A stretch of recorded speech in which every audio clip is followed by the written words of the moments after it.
خليك صريح مع نفسك. عمرك حسيت انك متأخر؟ مش شوية، لا متأخر كتير.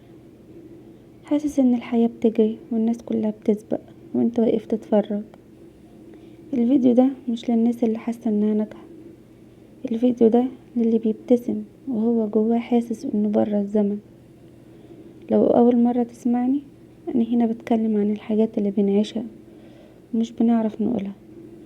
لو الكلام ده لمسك او لمس حاجة جواك، اشترك في القناة لانك مش لوحدك هنا. احساس انك متأخر بقى واحد من اكتر الاحاسيس اللي بتكسر الناس بهدوء. مش صوت عالي، مش صدمة، لا، ولا وجع صامت. وجع يخليك تسأل نفسك كل يوم: هو انا غلطت في ايه؟ هو انا مش كفاية؟ واحد عنده 30 سنة ولسه متجوزش، وكل ما حد يسأله يحس ان السؤال إدانة.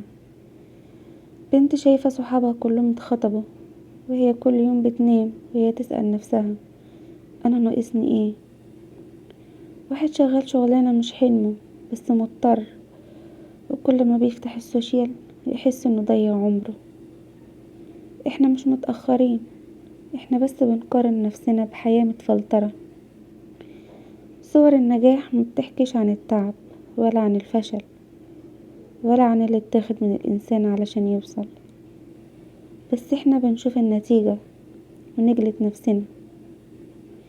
احساس التأخير مش بيخليك تحزن وبس، لا، بيخليك تشك في نفسك وفي قيمتك، في وجودك، وبيخليك احيانا تتأخر اكتر لانك فقدت الشغف وفقدت الثقة.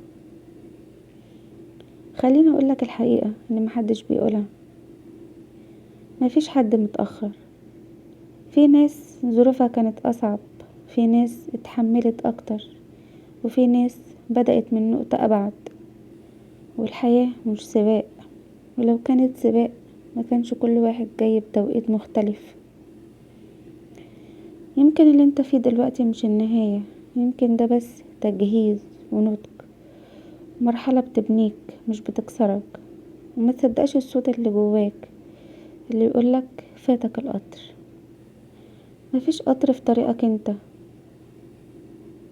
قولولي في التعليقات اكتر حاجة حسستكم انكم متأخرين في الحياة كانت ايه، وخلينا نحكي لبعض يمكن نطمن بعض.